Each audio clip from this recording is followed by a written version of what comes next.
করেছো বলো? ছাদে গেলাম, আচ্ছা, একটু রোদ্দুর পুইলাম।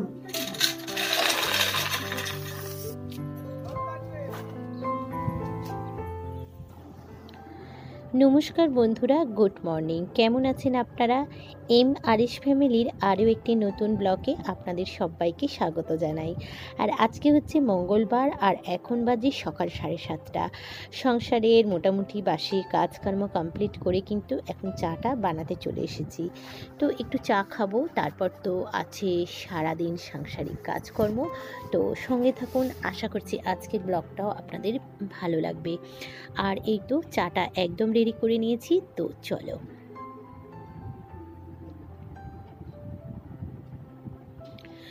চা খাওয়ার পর কিন্তু কোনো রকম সুযোগ পেলাম না আর একটু বসার। তার কারণ এখন বেলাটা এত ছোট হয়ে গেছে যে বেলার সাথে সাথেই কিন্তু আমাদেরকে ছুটতে হবে। তাই এখানে চলে এসেছি কিচেনে, আর একদম নিচেই বসে পড়েছি সমস্ত কুটনোবারটা করতে। আর এখানে হচ্ছে সমস্ত আনাজ নিয়ে বসে পড়েছি। আর সবথেকে বড় কথা কি বলো তো, এই শনিবার আর মঙ্গলবার এই যে সমস্ত দিনগুলো ভেজ রান্না হয়, সেদিনের রান্নাবান্নার ঝামেলাটা না অনেকটা বেড়ে যায়, তাই না? আমার তো বাড়ে। তো যাই হোক, এখন দেখো আজকে কি রেসিপি আছে, কি বানাবো সবটা কিন্তু শেয়ার করব। তো চলো, সবার আগে কিন্তু চটপট করে কুটনোগুলো কুটে নিই। আচ্ছা, একটু রোদ্দুর পুইলাম, গাছ থেকে 4টে পেয়ারা পেড়ে নিয়ে এলাম। ও, খাওয়া দাওয়া করে দুপুরবেলা কেটে খাবো। কেটে খাবে? খেয়ে দেওয়ার গাছের জিনিস খাওয়ার মজাই আলাদা, হ্যাঁ, খাওয়া তাই না? বাহ, চলো।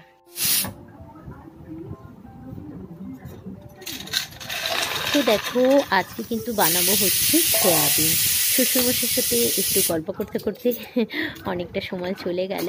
তো যাই হোক, ওনাকে একটু সময় দিতে হয়, অনেকক্ষণ ধরে এসে ডাকছি মিঠু মিঠু করে, তো সেটাই আর কি একটু শুনলাম, তোমাদের সাথেও শেয়ার করলাম। আর এখানে দেখো আজকে কিন্তু বানাবো হচ্ছে সয়াবিন। আর সয়াবিনটা তো আমি মোটামুটি একটু নুন দিয়ে সয়াবিনটা সিদ্ধ করে নিয়েছি, আর এখানে কিন্তু আলুগুলো কেটে নিচ্ছি।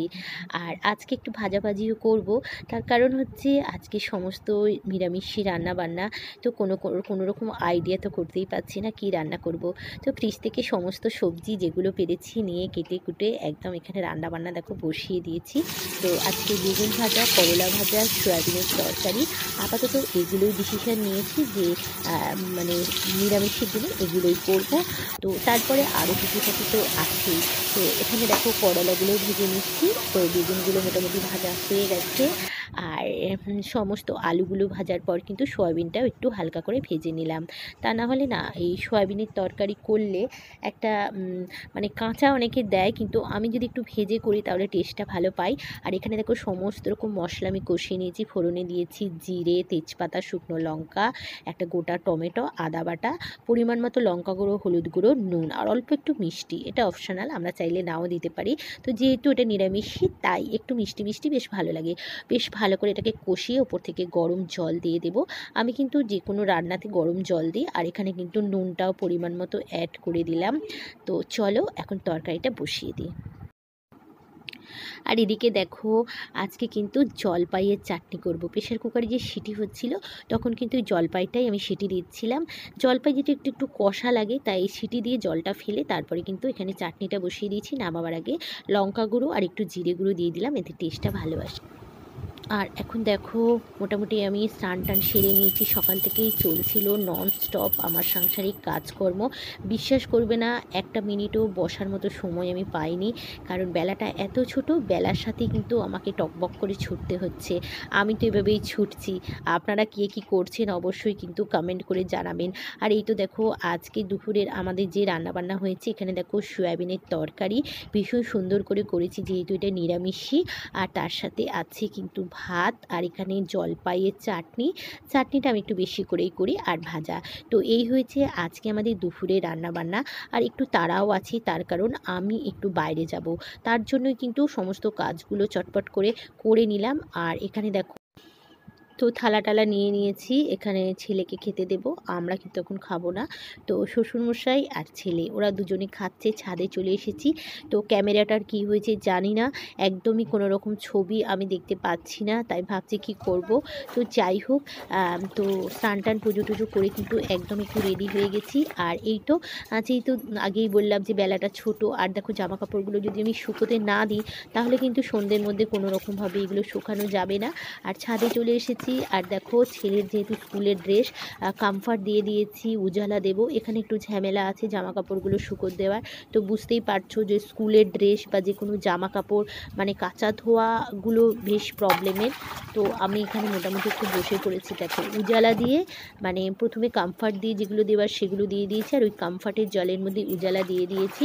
তো এখন যে সমস্ত সাদা জামা কাপড়গুলো আছে সেগুলোই 2-3 মিনিট ভিজিয়ে নেওয়ার পর কিন্তু এগুলো শুকোত দেবো। তো এই কাজটাও কিন্তু আমাকে চটপট করতে হবে। আর এই তো দেখো সমস্ত মেলে টেলে দিয়ে আমি কিন্তু বেরিয়ে পড়েছি, যেখানে আসার কথা সেখানে কিন্তু অলমোস্ট আমি এসে গেছি। তো ওখানটা আর আমি সেভাবে শেয়ার করতে পারলাম না, তার কারণ ওখানে বারণ আছে। তো যাই হোক, এখন আমি চলে এসেছি যে জায়গাটা একটু কাজের জায়গাতে গিয়েছিলাম, তো সেখান থেকে চলে এসেছি। আর এখন দেখো এসেও কিন্তু আমি কোনো রকম শাড়ি চেঞ্জ করিনি, আর তো খাওয়া দাওয়াও কিন্তু হয়নি। তো এখন খেতে বসবো, তো সেটাই আর কি রেডি টেডি করছি। আর আজকে মানে হাজব্যান্ডও আছে, উনিও আজকে বেরোয়নি। তো যাই হোক, এখন কিন্তু দুজনেই একসাথে খেতে বসবো, তাই খাবার দাবার জন্য একদম কিন্তু সমস্ত রেডি টেডি করছি আর কি। আর আসলে কি বলতো, হাজব্যান্ড মানে সামনে আসতে চায় না, একটু লজ্জা পায়। তবে হ্যাঁ, আগে আগে অবশ্যই কিন্তু আমি আপনাদের সাথে শেয়ার করব, যেহেতু এটা আমার ফ্যামিলি ব্লগ। তো ফ্যামিলির সবাইকেই আমি চাই দেখাতে, তো আগে আগেই নিশ্চয়ই আমি দেখাবো। তো যাই হোক, চলো বন্ধুরা, এখন কিন্তু আমি ফাইনালি খেতে বসে গেছি, আর বেলাটাও কিন্তু অনেকটাই হয়ে গেছে। তো বুঝতেই পারছো সকাল থেকে ননস্টপ সাংসারিক কাজকর্ম চলছে, সময় একদমই নেই। তো ভাবলাম খিদেটাও অনেক পেয়েছে, তাই এখন কিন্তু খেতে বসে গেছি। তো চলো খাওয়া দাওয়াটা সেরে নিই। গুড ইভিনিং বন্ধুরা। তো দুপুরবেলা খাওয়া দাওয়ার পর কিন্তু আর ভিডিওটা কন্টিনিউ করতে পারিনি। আর এই তো এখন সন্ধেবেলা এসে গেছে ফুচকা। তো সবার আগে কিন্তু ফুচকা খাবে, তো কে খাবে চলো সঙ্গে থাকো, দেখতেই পাবে। সমস্ত ফুচকা বাইরে থেকে আনা হচ্ছে, একদম আলু টালু দিয়ে প্লেটিং করে নিয়েছি। আর এই তো শ্বশুরমশাই, উনি তো বয়স্ক মানুষ, খান না। আমি ওনাকে জবরদস্ত করলাম যে একটা দুটো খান, কিছু হবে না। তো উনি একটু ভয় পাচ্ছে। তো যাই হোক, মানে বাড়ির গুরুজনকে মানে একটু বাইরে থেকে খাবার দাবার আনলে ওদেরকে একটু রিকোয়েস্ট করে মানে খাওয়াতে হয়। তো খেতে চাইছে না যেহেতু উনি বয়স্ক মানুষ। তো যাই হোক, বললাম আপনি দুটো খান, তারপরে খাবো আমি, আরও ফুচকা আছে। তো চলো, সারাদিন তো সাংসারিক মানে কাজকর্ম চলছেই, তার সাথে একটু সন্ধেবেলা একটু মজা করলাম, এই আর কি, যেটা আপনাদের সাথে শেয়ার করলাম।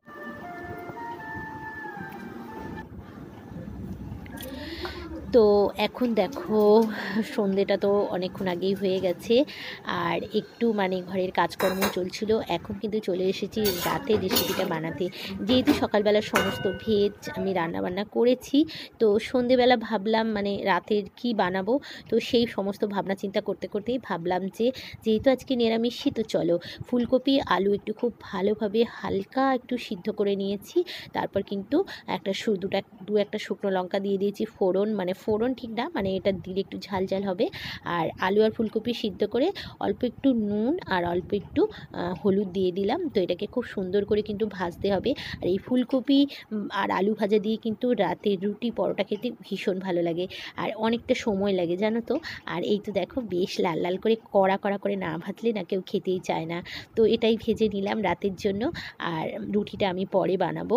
তো আর দুপুরবেলার যে অল্প একটু সয়াবিনের তরকারি বেঁচে গিয়েছিল, তো এইভাবেই কিন্তু আজকের দিনটা চালিয়ে দিলাম। তো বন্ধুরা, আমার ব্লগ আপনাদের কেমন লাগলো অবশ্যই জানাবেন।